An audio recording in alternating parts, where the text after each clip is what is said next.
guys, it's Nicole and welcome back to my channel. Oh my goodness, January has been one heck of a month. So I found out that my entire collection had thrips on it. I've never had thrips before, so it was the first time for me and I had to treat my entire collection. Now I got a recommendation from another YouTube channel, Natty's Garden, which I'll link down below, to try Naturalite, which is an insecticide that's organic and more gentle. So I wanted to be mindful of my cat, and so far it's working. So I set everything up with a sort of a bucket setup with the pump sprayer directly in the room, and I began spraying. Now, I noticed I had thrips because a lot of my blooms started getting eaten up and they were looking a little bit messed up. So I decided to cut and sacrifice some of the blooms that I had. And it's not a big deal though, because I have a lot of blooms to show for this month anyway. So I just cut and sacrificed all these blooms.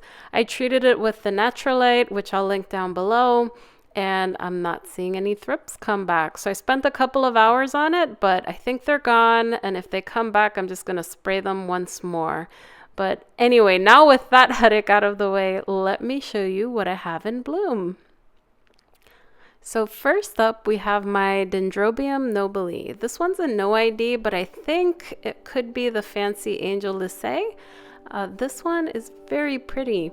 Now, it doesn't have as many blooms as it had last year, and I think the reason for that is because I put it out for its dry winter rest to get cooler temperatures, and the frost came very early this year. So instead of putting it back outside after the frost, want to make sure it's indoors before it gets below freezing, I did not put it back outside and I gave it a very short winter rest outdoors. So I think that's why it doesn't have as many blooms as last year, but otherwise this is a gorgeous orchid and it's got a wonderful fragrance. It's a little bit floral, and if you have a nobile, let me know down in the comments what you'd describe it as, but this is a very pleasant one, very cute, and I love seeing it bloom.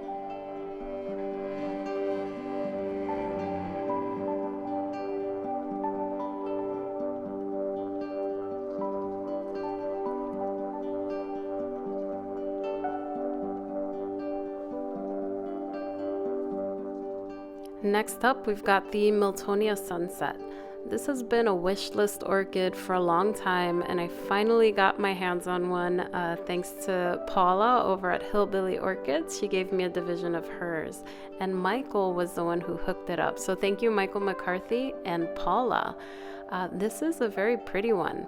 Now, I got it in the summer, and it's now just blooming in January.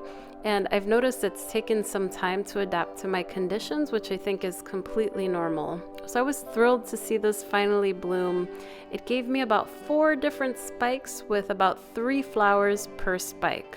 Now you'll notice the tips of the leaves are a little bit crispy, and I think that's normal as it's getting used to the environment, but it's got a ton of new roots pushing out and it's adapting very well to my conditions. Now let me show you a close-up of those beautiful blooms. They're just so pretty and they have such a nice mild fragrance. It's not super fragrant, but it's got a little floral scent to it, which I really appreciate. I really like this one. Up next, we have the Patinera Hawaiian Charisma Hawaii, and this is the second time that this orchid blooms for me. Now, I got this from Carmela Orchids about 1.5 years ago from their fragrant special, and I highly recommend, if you guys are growing your collection, to check Carmela Orchids out because they sell them at a very good price, and I find that these orchids bloom sooner than advertised. So they advertise 2 to 3 years for these orchids to bloom, and this one bloomed for the first time in 1 year. Now this time, it gave me 2 growths with buds on them. So I was very happy to see that. And I really enjoy this orchid because it's got very nice large flowers. They're about 5 inches wide. And the fragrance is really nice. So this one smells like lemon sorbet. The fragrance is also pretty strong. So if you guys like fragrant orchids, I think this is right up your alley. As I said, the bloom is quite large and it's clearly vigorous. This is growing very happily in semi-hydro, and I was very Surprised to see that it gave me 4 additional buds. Now they bloomed except for 2 of them, so 2 blasted because it's been a little dry here. Next up, we have the Potnera Jerry Rehfield Paradise Fuchsia, and this orchid shares the same parent as the Hawaiian Charisma. These two usually bloom at the same time, so I think it's to do with the related parents, and I find them to be very vigorous hybrids, so this is also the second time that this orchid blooms for me. It's got a rosy fragrance that's really nice, but I'd say the best quality of this orchid is the beautiful petals. And let me take you closer so you can see. So it's kind of hard to tell in this photo, but the petals actually look and feel like velvet. They're very, very nice, and I don't have many blooms that look like this. I highly recommend it if you guys like Cattleya orchids. This one's a nice dark pink, kind of bordering on the red side, and it's really hard to get the lighting right. But this is a very, very pretty orchid. Once again, it bloomed for the first time about 1 year after receiving it, and it's growing very happily in semi-hydro.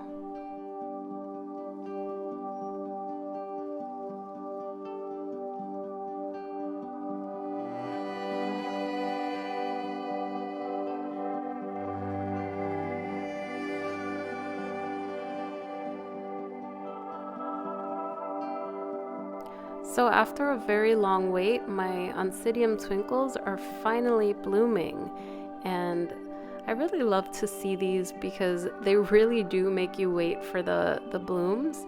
It can take up to 6 months from these to spike for you to see a bloom, so when they finally pop, it's like popcorn. They're adorable.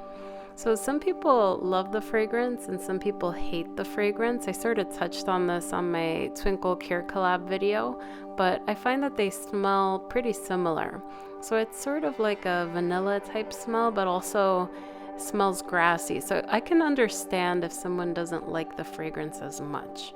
Now this one, the Odontocidium Twinkle Oro, this one's my favorite Odontocidium Twinkle orchid just because the color is beautiful. I find that they do smell very similar, but this one has bloomed for me twice. It gave me a rogue spike earlier in the summer, so it was nice to get 2 flushes of blooms from this one.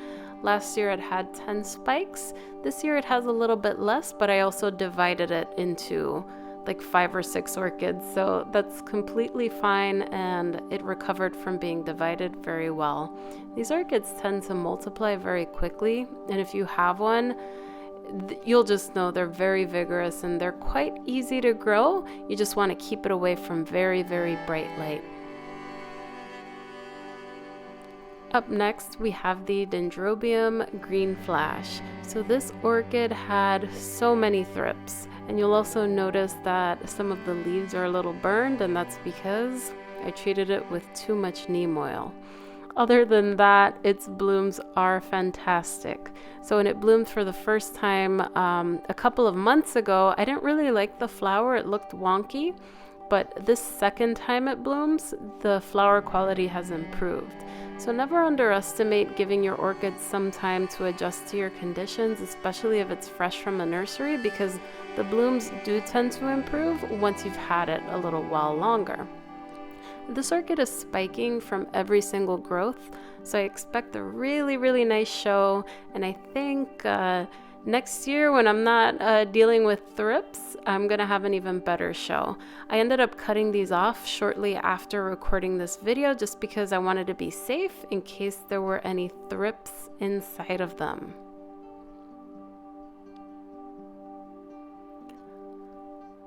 Now you guys haven't seen this orchid in a while, but this is the Dendrobium Chocolate Chip.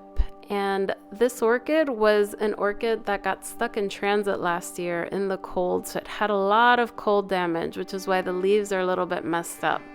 Unfortunately, last year when I got it, it was full of spikes and buds, and they all blasted because of that cold damage. But I'm happy to report that 1 year later, it's blooming profusely, so old and new growths alike are full of spikes and buds, and this is not even showing this orchid in its full glory yet. it still has a lot of blooms that are coming in.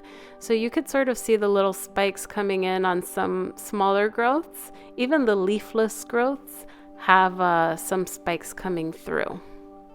It's really nice to see this orchid make a full recovery, and 1 year later I'm very happy with it. It's lightly fragrant. I can't really quite put my finger on it, but it smells a little bit sweet, these blooms. And once those leaves fall off, I know it's gonna look even nicer next year, but this is a definite keeper. It's vigorous and it's adapted very well to my conditions. Here's a close-up of those blooms.